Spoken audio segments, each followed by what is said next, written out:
Well, the Women's World Cup began Thursday, and analysts at Wells Fargo, well, they say it could be the most watched women's sporting event of all time. Yahoo Finance's Josh Schafer has the story for us. You've been digging into this report from Wells Fargo, but just in terms of the views that we're expected to see during this year's World Cup, how does that compare? Yeah, people are very excited for the World Cup this year. As you said, might be the most viewed Women's World Cup we've had yet. You remember back in 2019, this USA women's team really kind of had a big seminal moment over the summer because it's in a nice spot in the sports calendar, right? When we think about what there is to watch right now, the British Open's going on right now, but other than that, there's really not a whole lot. We're kind of waiting for NFL season to kick off. There's going to be a lot of preseason talk, but generally speaking, it's a nice hole in the sports calendar, and I think that's interesting when you think about a lot of the sports gambling companies that we talk about all the time. When you think about a DraftKings, Caesars, MGM, et cetera, they need sports to be going on to keep having customers come back, right? And this is normally a pretty weak quarter for them, or a weak part of the quarter before football picks up. So I think it'll be interesting to see if they're able to get some tailwinds there, get more people betting. I will say the odds are a little interesting, though. It's not necessarily the most appealing odds.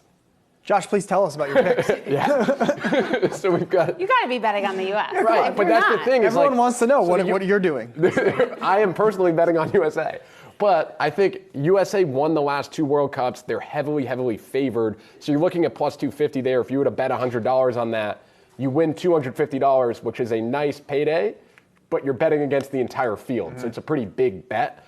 Then you see Spain there at plus 400, France at plus 1,000. In other words, Americans normally love the Women's World Cup because we're really good at it versus the Men's World Cup. So I think people normally get very excited for that. Tonight's game, USA women play tonight. They're favored by 6 goals.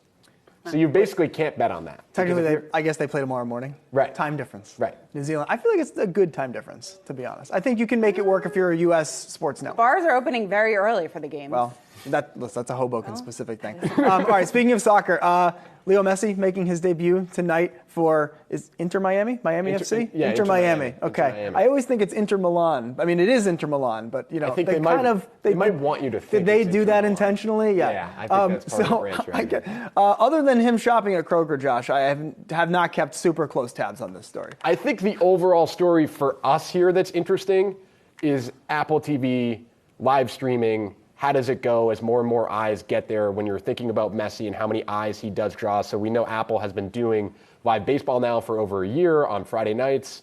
It got mixed reviews in the beginning. Seems like people are starting to like it a little bit more now. But I think Messi brings a different audience, new consumer here. Do they get some Apple TV Plus subscribers? Obviously, in the overall story of Apple, I don't think it's a big part of the investor story. But we know Apple has been interested in live sports. You now have the biggest player in the world playing on your platform. How does it go? Do you get more subs? They're paying about $250 million a year for that MLS deal, and obviously they're looking to get a little bit something out of it. So Messi being involved should hopefully help. Yeah, well, it helped a heck of a lot for the ticket sales for tonight's game. What were they going for? There was one ticket I saw out there. Someone paid $3,500 to watch an exhibition MLS game, which I can guarantee has never happened before. He's not starting. He might not even play until the second half, according to some reports. So it's an interesting thing to pay $3,000 for when he's going to play all season long. The whole schedule sold out, like all their games, right? Yeah, but he's going to keep playing. Like, why pay $3,000 now when you can see him next month?